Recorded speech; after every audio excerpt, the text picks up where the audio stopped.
Fala, programador! E aí, cara, o que você anda programando? Galera, no vídeo de hoje vou soltar para vocês aqui um ponto que vai fazer até um pouco de alarde para vocês. Vale a pena ser um programador? Principalmente a partir de agora, galera. Muitas pessoas entrando na área, muitas pessoas tendo expectativas altas de salário. Galera, eu teria que levantar alguns pontos com vocês, mas vamos aos poucos evoluir esse papo aqui com vocês. Galera, meu nome é Samuel Ferreira Duarte, eu tenho outras redes sociais, entre elas aquela onde você procura emprego. Se você gostar do vídeo, já sabe, né? Deixa o like, se inscreve no canal, mas só se você gostar, beleza? Galera, bora lá! Eu queria começar essa questão sobre a questão do salário, galera. Muita gente está indo para a área por questão de salário. Obviamente, salário é muito importante. Vou ser bem sincero com vocês, né? Baseado na minha vivência, eu já fiz o que muita gente faz, trabalhar sem pensar no foco no salário.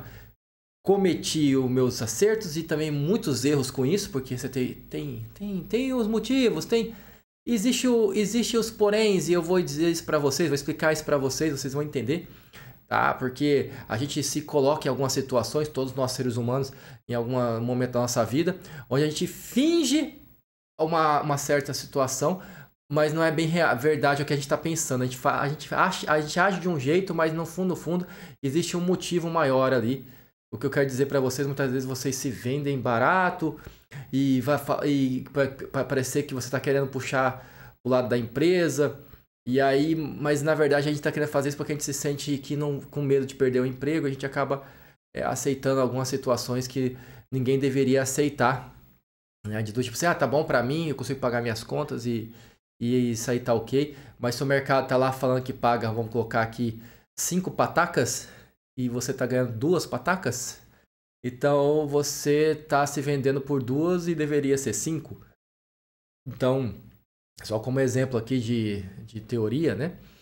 Então, galera, esse também é um ponto, talvez eu trazer um vídeo só sobre isso, mas eu queria falar para vocês de verdade aqui alguns pontos, se vale mesmo a pena. Esse vídeo é positivo. Eu pretendo fazer depois um vídeo onde não vale a pena programar. E aí eu vou fazer outro vídeo, vou convidar você, já estou convidando aqui você para esse outro vídeo que eu vou lançar. Provavelmente você já vai ter esse vídeo na timeline, procura aí, não vale a pena programar, para juntar esses dois assuntos. E a gente fecha esse assunto aqui com vocês. Galera, seguinte, programar é uma coisa que cansa muito, né? Mas só que ao mesmo tempo é muito prazerosa. A gente pode pegar e posso dizer para você que quem gosta de programar vai achar uma coisa muito prazerosa. Você pegar uma demanda ali, desenvolver do zero. Existem os pontos fortes e fracos, né? Existe quem pega muito código antigo, código legado e não vai gostar muito talvez. Mas existem técnicas para você gostar. Convencer o seu time de fazer às vezes uma biblioteca separada. Sempre que você for dar manutenção, separar a sua manutenção em uma classe separada. E aí você cria uma lógica toda envelopada num cantinho separado. Essa é uma boa dica que eu posso dar para vocês. Eu particularmente sempre faço isso. Se eu tenho de colocar lá um cálculo no meio de 20 cálculos, eu crio uma classe daquele cálculo. E aí aquela classe é um útil, ela vai ficar separada e eu vou só instanciar ela ali. E a partir da minha manutenção eu vou ter tudo isolado, separado. Em vez de ficar sempre acoplando cada vez mais a mais e mais e mais e virar aquele monolito monstro, aquela coisa horrível que muitos protegem, mas cara, é difícil proteger isso porque na minha concepção, quem sou eu para falar alguma coisa, né? No momento eu não sou ninguém, mas na minha visão existem alguns pilares aí da programação, né? Um deles é você tem que fazer um código que funciona, você tem que fazer um código que tenha um desempenho razoável, não o melhor desempenho. Já vou chegar lá o porquê. Como assim, Samuca? Não é o melhor desempenho? Não, porque às vezes você vai matar o terceiro ponto. E o terceiro pilar é também muito importante, que esse código seja fácil de dar manutenção. Então vamos colocar aqui, galera, que você vai ter uma perda muito pequena de desempenho ou aumentar um pouco mais a quantidade de código digitado, mas vai facilitar muito a sua manutenção. Então, provavelmente, você está fazendo da maneira correta. É uma forma de pensar. Eu penso assim, aprendi isso não só comigo, com pessoas que eu respeito muito, pessoas que eu valorizo muito. Eu tenho pessoas que eu admiro muito na área de programação, inclusive a minha esposa é a pessoa que eu mais admiro na área de programação. E, galera, vou dizer para vocês, é uma coisa a se pensar. Você tem que fazer um código, eu coloco sempre na minha cabeça que decide a faixa da manutenção. Se a pessoa a mesma pessoa que fez o código não consegue explicar esse código para outra pessoa, então esse código não é funcional, esse código não presta. Ele não atende 100% ao que ele propõe. Porque o código ele é datado, né? Nós sabemos disso, academicamente dizendo. O código ele tem uma vida, ele tem um ciclo de vida e ele morre. Então, se o seu código está propício a morrer, e aí você vai lá e coloca uma situação onde você não consegue mais nem dar manutenção, então seu código já está fadado ao fracasso. Mas, galera, não é o assunto do vídeo, né? Me empolguei aqui um pouco. Falando sobre se vale a pena ou não a gente programar, galera, eu diria que sim, né? Por vários motivos, né? Mas e os negativos depois a gente vai apontar no outro vídeo. Um dos pontos é esse, que é muito prazeroso a gente programar, a gente conseguir programar, é uma coisa muito interessante, é uma coisa que faz a gente se sentir bem. Tanto é que é muito comum as pessoas que programam, seja home office ou seja na empresas onde elas trabalham, elas ficarem tantas horas programando que elas esquecem que o dia passa, né? Normalmente as empresas são até com um ambiente mais escuro, dá aquela sensação de que você está em casa, mesmo que você não esteja na sua própria casa, e aí você não vê o tempo passar. E aí também é o assunto para outro vídeo, né? Para vocês não caírem muito nessa armadilha, porque seja uma certa hora do dia que a gente deixa de ser produtivo, galera.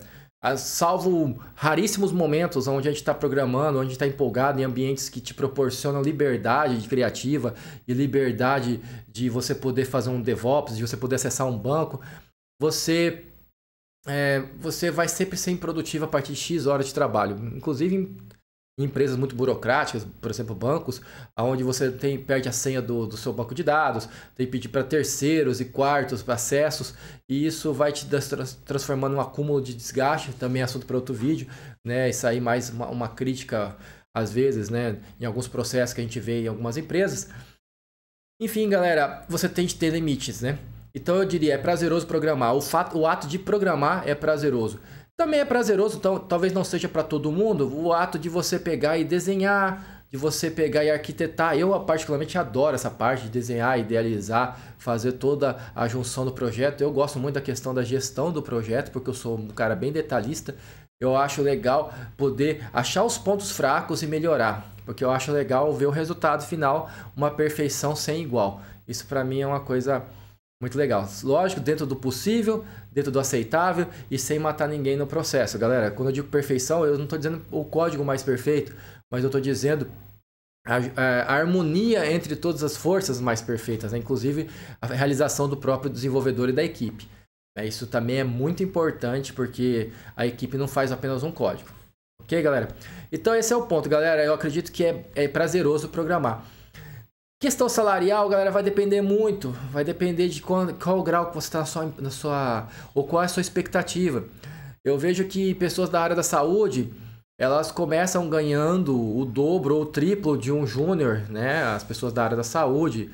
E dependendo da especialização, eles vão ganhar muito mais do que um analista sênior. Dependendo, se for um cirurgião, não tem como comparar. Um analista sênior trabalhando em São Paulo ou Rio de Janeiro, que deve ser os lugares que melhor pagam, e você pegar um cirurgião, pelo pouco que eu sei por cima das duas profissões, você vai ter uma vida boa, mas você não vai chegar perto dessas pessoas, porque essas pessoas elas estão em outro patamar.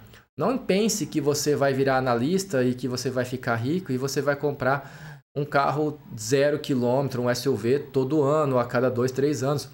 Provavelmente não. Se você for uma pessoa excelente, fizer um trabalho muito bom e tiver uma boa carreira, uma boa trilha e souber se vender bem com uma boa estratégia, provavelmente você, e não tiver contas para pagar, né? Se você não tiver família, esposa, viver com os seus pais e o dinheiro for todo seu, talvez, se você tem uma meta mais ou menos dessa linha que eu falei para vocês, talvez depois de uns 6, 8 anos, 6, 7 anos, 8 anos, você consiga fazer isso.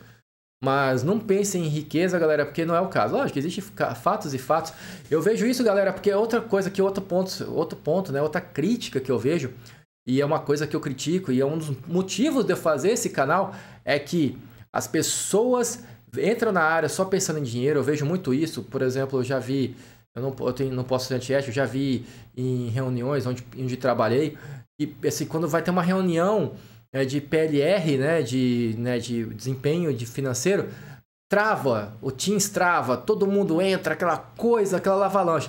Qualquer outro tipo de evento, se for para você doar alguma coisa, se for para você interagir, sei lá, falar de jogos, de animes, não vai dar 50 pessoas. Então, galera, a gente vê que as pessoas... Obviamente, todo mundo é voltado por dinheiro. Eu também não estou sendo hipócrita, eu também trabalho por dinheiro.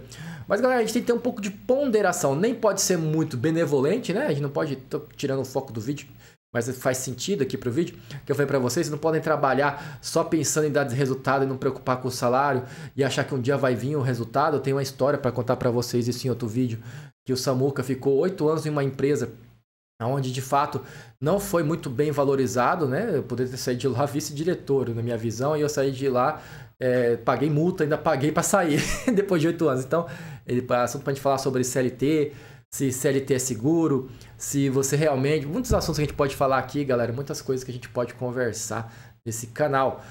Então, galera, esses são pontos para você entender. Mas, obviamente, que a programação tem vantagens, né? Uma vantagem ótima que você vai ter sendo programador é que você vai poder trabalhar de casa. Muitas vezes, nem todo mundo consegue, nem todo mundo se adapta e nem todo mundo consegue uma vaga dessa. Mas eu vou dizer para você, eu nunca tinha trabalhado home office, já conheci amigos que trabalhavam home office antes da pandemia, por anos.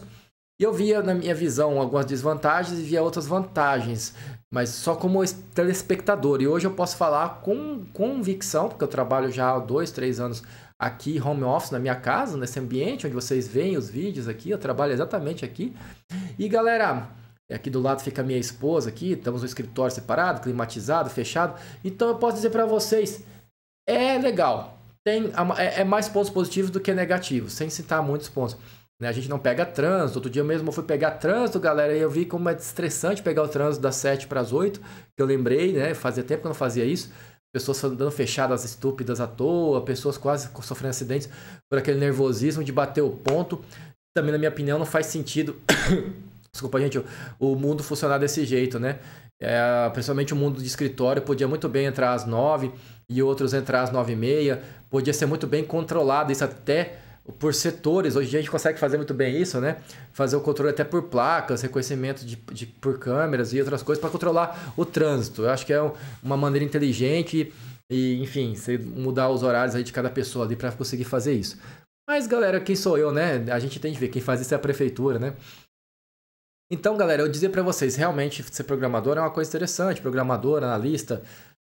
Também temos que falar depois outro vídeo aí sobre outras profissões ali que estão vinculadas, programador, analista, tester, Scrum, né, Product Owner, né, gerente de projetos. É um assunto bem legal aí que a gente pode estar falando, mas focando aqui no programador, a gente ter esses pontos aí, né, não focar no salário, não focar em saber que home office é uma coisa interessante, sim, mas tem também os pontos negativos, mas os negativos eu vou fazer em outro vídeo. Temos também a questão aí também né, salarial, que eu já falei para vocês. E aí, questão comportamental ali do ambiente de trabalho, tá? E vai depender muito da sua personalidade. Tem pessoas que não vão gostar, porque é um ambiente mais fechado, onde as pessoas não se comunicam, onde tudo chega para você de supetão. E vai ter pessoas que vão se adaptar muito bem e vão achar que isso é maravilhoso, porque é o sonho delas não conversar com ninguém. Né? Então, mas às vezes a área de programação é muito exagerada nisso. Algumas críticas também que eu vejo, como eu passei em várias empresas, então eu tenho essa visão, eu vejo que é um problema crônico, porque acontece em todas as empresas, é que muitas vezes quando não tem uma cultura enraizada, onde você não coloca que as pessoas são obrigadas a se ajudarem, porque infelizmente a gente tem de obrigar as pessoas, por natureza, não fazem isso. As pessoas, não vou dizer todo mundo, galera, mas a gente tem uma tendência a ser egoísta. Eu vou colocar a gente no plural, não se ofendam, mas é porque, para não citar assim um caso X, Y, Z, não quer dizer que todo mundo é, né? Eu mesmo, particularmente, não acho que eu sou, tento ajudar o máximo que eu posso. Mas eu digo assim, por exemplo, a gente tem lá o cara do mobile, aí o cara do mobile vai lá e te manda um puta de um projeto, e aí ele fica te pressionando para entregar a parte dele, para você entregar os contratos que vai comunicar com o seu REST, com o seu back-end. Uma vez que ele rematou o lado dele, ele já não está mais muito preocupado em te dar suporte. Os times não se conversam como deveriam conversar. Existe um isolamento, existe uma repulsa, não existe um interesse, não existe um envolvimento. Eu acho muito raro, é uma das coisas que eu acho mais raro na área de tecnologia, é ver pessoas querendo se envolver e de fato fazer a coisa acontecer. Então não seja esse programador, tá? Eu vou dar dica para você. Seja um cara que se envolva, faça diferente, né? Pense diferente, think different, né? Pense diferente. Isso vai fazer toda a diferença na sua vida. Foi tudo a ver. Uma dica que eu posso dar para vocês aqui, ótimo, pro final desse vídeo, eu sempre tentei fazer a diferença, por tentar querer ver aquilo que os outros não estavam interessados em resolver. Né? Onde eu vejo um problema, eu tento enxergar uma oportunidade. Já que o problema a gente não tem como eliminá-lo, tem pessoa que joga o problema para baixo da mesa. Né? E eu acho que não é o caso. Obviamente, galera, também se abraçar o mundo, isso vai destruir você. Mas também é assunto para outro vídeo. Mas você deveria sempre pensar diferente e abraçar. Mostrar interesse, abraçar e de fato resolver. Não por marketing próprio, galera. Deixando bem claro. Não por marketing próprio, mas deixar resolver porque de fato você resolveu. Né? Uma hora alguém reconhece você. E se não reconhecer, é porque você não está no lugar correto. Aí não fique 8 anos como o Samuca. Mude, que você vai achar o lugar que vai te reconhecer. Beleza, galera? O vídeo que eu queria trazer para vocês hoje era esse. Olha, não estou nem conseguindo falar. E espero que eu tenha ajudado vocês, galera. E até o próximo vídeo, que provavelmente é a negativa desse daqui. Beleza? Galera, falou! Ha!